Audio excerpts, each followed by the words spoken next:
L'exposition des enfants dans les médias, on en parle? Pourquoi les jeunes filles portent-elles des shorts sous leur jupe? Titre BFM.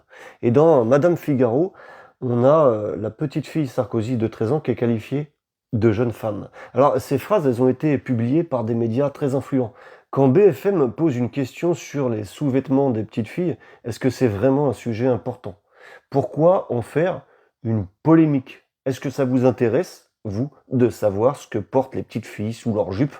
Et Madame Figaro, qualifier une adolescente de 13 ans de jeune femme, c'est brouiller les lignes entre l'enfance et l'âge adulte. Pourquoi?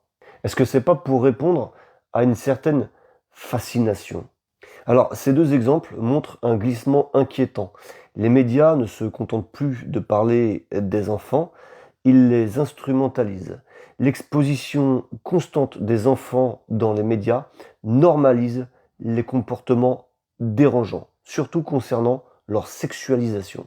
Ça crée une culture où tout devient matière à débat au détriment de la vie privée et de l'innocence. Alors, on va se poser la vraie question. À qui profite cette hyper-médiatisation des enfants et de leur sexualité? On doit protéger nos enfants, mais aussi notre perception de ce qui est normal dans la société.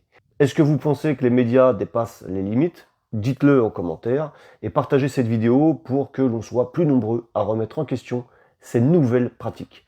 Protégeons les enfants, exigeons une éthique médiatique. À bon entendeur.